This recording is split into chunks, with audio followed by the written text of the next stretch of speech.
தமிழக வெற்றி கழகம் தான் நேற்று இறங்கி ஒரு போராட்டம் ஒன்று பண்றாங்க. நடிப்பு வேற, நிழல் வேற, நிஜம் வேற. அரசியலுக்கு நிஜம் தான் இருக்கணும், நிழல் இருக்கக்கூடாது. இந்த சட்டத்தை எடுத்துன்னு அவங்கள தனியாக என்ன இருக்கு என்ன செயல்ன்ட்டு பிரித்து இது ஒரு சூழ்ச்சிதனமான ஒரு செயல். ராமர் கோயில தான் பாபர் மசூதி இடிச்சு ராமர் கோயில் கட்டினவே முடிஞ்சு போச்சுங்க. இஸ்லாமியர் உரிமைகள் பறிக்கப்பட்டது. தமிழக வெற்றி கழகம் தான் நேற்று இறங்கி ஒரு போராட்டம் ஒன்று பண்றாங்க. அதுக்கப்புறம் அவர் கைதான மாதிரி கைது பண்ற வரையும் போறாங்க. ஸோ அவங்களோட ஸ்டெப் எப்படி பாக்குறீங்க? நடிப்பு வேற, நிழல் வேற, நிஜம் வேற. அரசியலுக்கு நிஜம் தான் இருக்கணும், நிழல் இருக்கக்கூடாது. படிப்பு இப்போ நடிக்கக்குள்ளே பார்த்தீங்கன்னா விஜய் நிற்பார். விஜய் மாதிரி 4 பேர் டூப் போட்டிருப்பாங்க. உழுவுறது எல்லாமே அவங்கள தான் இருப்பாங்க. முகத்தை கட்டுறது தான் விஜயா இருப்பார். 20 பேர் கேமரா வச்சு நிற்பான். 4 பேர் பேப்பர் எடுத்து இயக்குனர் எழுதிக்கிட்டு இருப்பான். 60 பேர் சுற்றி நின்றுக்கிட்டு இருப்பான். அவருக்கு என்ன தேவைன்னு. போராட்டத்துக்கு விஜய் கலந்து கொள்ளவே இல்லை.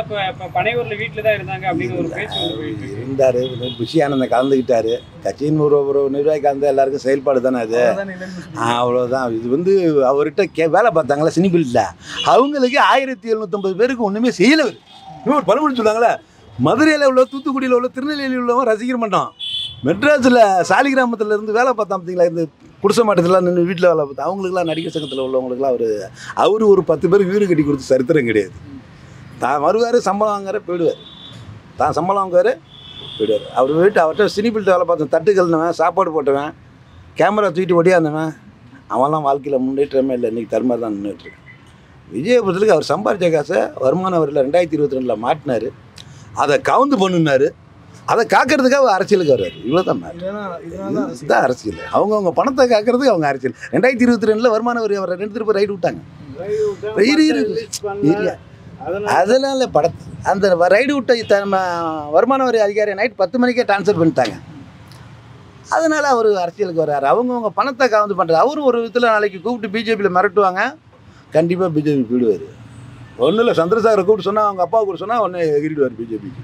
அதில் மாற்றமே கிடையாது. பேசலாம் போகலாம், படத்தில் நிஜத்தில் பேசிட முடியாது. எதிராக இருந்தால் இஸ்லாமியரை பிஜேபிங்கிற வெறுக்கிற காரணம் என்னன்னு கேட்டிங்கன்னா, அவங்களோட கொள்கை என்னங்கிறது நல்லா தெரிஞ்சு போன சமாச்சாரம். சில இஸ்லாமியர் கோயிலை இடிச்சிட்டு ராமர் கோயில் கட்டணுங்கிற ஒரு முடிவிலேயே கொள்கையிலே போவாங்க. மதத்தை திருப்பி ஒரு கலவரம்னு உருவாக்குறதுக்கான உள்ள ஏற்பாடு ஆர்எஸ்எஸும் பிஜேபியும் உருவாக்குற கதையாக தான் இருந்துகிட்ருக்கு. இது எப்போயோ பாஸ் பண்ண வேண்டிய சட்டத்தை இப்போ பாஸ் பண்ணுறாங்கன்னா என்ன காரணம்னு கேட்டிங்கன்னா, மற்ற இடத்துலலாம் நம்ம இந்தியாவை பொறுத்தவரைக்கும் இஸ்லாமியருக்கு முக்கிய இடம் கொடுக்கக்கூடாதுங்கிறதுக்கு அமுக்குறாங்க. அது எல்லாத்துக்கும் தெரியும். தெரிஞ்சது நம்ம ஒன்றும் சொல்ல போகிறது கிடையாது. வகுப்பு சட்டம்ன்றது அவங்களோட சொத்துக்களை போய் ஆமாம் ஆமாம், அது உண்மையான வார்த்தை. இதுதான் தெரிஞ்சு போன சமாச்சாரம் தானேங்க. ராமர் கோயில தான் பாபர் மசூதி இடிச்சு ராமர் கோயில் கட்டினவே முடிஞ்சு போச்சுங்க. இஸ்லாமியர் உரிமைகள் பறிக்கப்பட்டது, அன்னைக்கே பறிக்கப்பட்டது. புரியுதுங்களா? ஏன்னா நம்ம நாடு சுதந்திரம் ஆகக்குள்ள நம்ம நாட்டோட இஸ்லாமியர் உழைத்தவர்கள் எத்தனையோ பேர் இருக்காங்க. காந்தியை சொல்கிறோம், சுபாஷ் சந்திர போஸும் சொல்கிறோம். சுபாஷ் சந்திர போஸ் ஒரு இஸ்லாமியர் தானே, அவரு தானே உழைச்சாரு, அவருக்கு தானே பேர் கிடச்சிச்சு. ஏன் அதை மக்கள் ஏற்றுக்க மாட்டாங்க? இந்துக்கள், ஆர்எஸ்எஸ் சொல்லுங்கள். அது நம்ம என்னத்தை சொல்கிறது? அதாவது பொது பெரிய இடங்களாக போயிட்டுருக்கு. ஒரு மக்களை போட்டு தாழ்த்திட்டு இருக்காங்க. தமிழக வெற்றி கழகம் விஜய் கட்சி ஒரு போராட்டம் பண்றாங்க. அதாவது இந்த இந்துல அறநிலையத்துறை இருக்கிற மாதிரி முஸ்லீம்களுக்கும் தனியா அதை போய் சொத்துக்கள்லாம் சரி பார்க்கணும் அப்படின்ற மாதிரி சட்டம் இயற்றுறாங்க. அது முஸ்லீம்களுக்கு எதிரானதாக இருக்கு. ஸோ அதை எப்படி பாக்குறீங்க? எல்லா மதமும் ஒரே மதமாக இருக்கிறது சரிதான் சார். தெருவுலேயே முஸ்லீமு நாங்கள் இந்து எல்லாருமே ஒரு ஒற்றுமையாக தான் இருக்கிறோம். எங்கள் இதுவரெல்லாம் நாங்கள் பிரித்து இதோ யாரும் பார்க்கல. அவங்க வீட்டில் பிரியாணி சேர்ந்தால் எங்ககிட்ட கொடுப்பான், நாங்கள் எதனா சேர்ந்தாலும் அவங்கக்கிட்ட கொடுப்போம். அப்படி தான் ஓய்ந்துக்குது. இந்த சட்டத்தை எடுத்துன்னு அவங்கள தனியாக என்ன இருக்குது என்ன செயல்ன்ட்டு பிரித்து இது ஒரு சூழ்ச்சிதனமான ஒரு செயல். எல்லாருமே பிரித்து ஆளக்கூடிய இந்து தான் அப்படின்றது ஒரு செயலாக இருக்குது. இந்த சட்டம் அது எல்லாருக்குமே எதிர்ப்பான ஒரு சட்டம் தான் இது. இந்த சட்டம் அமல்படுத்துறது தவறான செயல் தான். இதுவெல்லாம் அவங்கவுங்க எல்லாருக்கும் எல்லா விஷயமும் தெரியும்.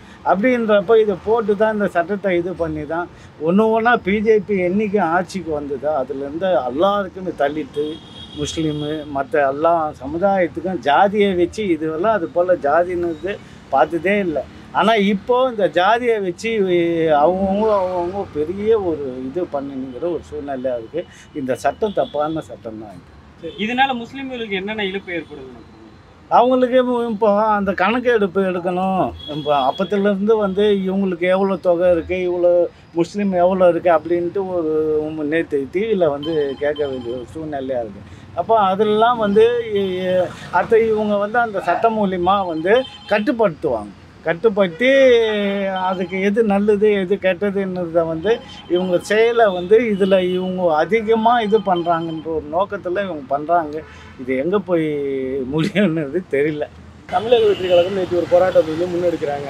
என்னன்னா இப்போ அறநிலைத்துறை அதில் வந்து இப்போ ஒரு முஸ்லீம் எப்படி அலோவ் பண்ண மாட்டாங்களோ அந்த மாதிரி அவங்க ஒன்று வச்சிருக்காங்க. அதுக்கு வந்து பார்த்தீங்கன்னா ஒரு மசோதா ஒன்று பண்ணி அதில் வந்து ஒரு சட்டம் வந்து இயற்றிட்டாங்க.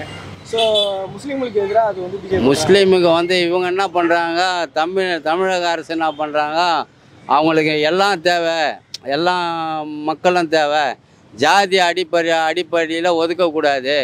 ஆனால் அவங்க வந்து முஸ்லீமை வந்து ஒரு இந்து கோயில் இருந்து வச்சாக்கா அவங்க என்ன பண்ணுவாங்க, முஸ்லீம் இது பண்ணுவாங்களா இல்லை இங்கே இந்து துறையில் வந்து கோயிலில் வந்து அதை பண்ணுவாங்களா? அவங்க படித்தது முஸ்லீமில் என்ற அவங்க கொள்கை தான் அவங்களுக்கு வரும். இப்போ இந்துவில் எடுத்துன்னு வந்து விட்டாக்கா அந்த கொள்கை வருமா அவங்களுக்கு? அதனுடைய அடிப்படை எப்படின்ட்டு அந்த இது தெரியாது அவங்களுக்கு. அந்த ஏதோ ஒரு சும்மா ஒரு பூஜையோ ஒரு மந்திரம் சொல்கிறதோ அதை பற்றி அவங்களுக்கு படித்து தான் சொல்ல முடியுமா கண்டி அவங்க ரெண்டாவது பார்த்து புக்குங்களை பார்த்து அதில் இருக்கிற வரிகளை பார்த்து அதை படித்து தான் அவங்களால சொல்ல முடியுமா? ஒரு மந்திரமோ ஒரு அதான் சாமிக்கு என்ன அர்ச்சனை பண்ணோம் அதுக்கு இந்த மந்திரம்லாம் சொல்லுவாங்க இல்லையா, அதெல்லாம் அவங்களுக்கு முஸ்லீம்ன்றவங்களுக்கு அது வருமா? இடைக்காலமா ஏற்கனவே பழகி இருந்தால் பரவாயில்ல. திடீர்னு எடுத்துன்னு போயிட்டு முஸ்லீம் ஆளை போயிட்டு இந்து கோயிலில் விட்டாக்கா வேறு எதனா தொழிலை கொடுக்கலாம். வேறு எதனா ஏதோ ஒரு கோயிலில் ஒரு தொழில் ஏதோ அவங்களுக்கு வருமானம் வரணும் அப்படின்ற அடிப்படையில் கொடுக்கலாம். அது வாசம். இப்போ அவரை போயிட்டு நியமிச்சாக்கா அது ஒரு என்ன சொல்லுவாங்க, ஒரு ஐரைட்னு போய் விட்டாக்கா அவன் மந்திரங்கந்தரெலாம் அவங்க படிப்பாங்க. இவரை இட்டுன்னு போய் விட்டாக்கா என்ன மந்திரம் சொல்லுவார்? இடையில ஒன்றையும் சொல்ல மாட்டார். அவர் அல்லாஹ் கும்பிட்றவரை போயிட்டு அங்கே எடுத்துன்னு போய் இது பண்ணாக்கா அது திட்டமிட்டு முஸ்லீம்களுக்கு எதிராக எதிர்ப்புன்னு கிடையாதுங்க. அவங்களுக்கு தமிழ்நாடு அரசுனாக்கா நம்மளுக்கு எல்லாம் தேவைன்றதான் அவங்க ஐடியா பண்ணுறாங்க. இப்போ இவங்களுக்குலாம் இது நம்ம வேலை வாய்ப்பு கொடுக்குற மாதிரி ஒரு இல்லாதவங்க ரொம்ப வறுமையில் இருக்கிறாங்க அப்படின்ற பட்சத்தில் அவங்க கொடுக்குறாங்க. நீங்கள் வேறு வேலையை கொடுத்துட்டு போங்க, அதை முஸ்லீமுக்கு தான் கொடுக்கணும் இல்லை, வேறு யாருக்கு வேணாலும் கொடுக்கலாம். ஐயர் தான் நியமிக்கிறது கிடையாது. இது ஐயர் தான் வந்து பூஜை பண்ணோம், மற்ற நம்மள மாதிரி ஆள்லாம் பூஜை பண்ணால் ஏற்றுக்காதா சாமி? புரியுதுங்களா? அந்த மாதிரி தான் முஸ்லீம் இது. அது கொஞ்சம் வேறு எதனா வேலை கொடுக்கலாம் என்னை பொறுத்த வரைக்கும், அதுதான் சொல்ல முடியும். இந்த வக்ஃபு சட்டம் வந்து முஸ்லீம்களுக்கு எதிரான சட்டம்னு நினைக்கிறீங்களா? அது எதிரான சட்டம்னு எடுத்து கிடையாதுங்க அவங்களுக்கு. அது எப்படி நம்ம சொல்ல முடியாதுங்க.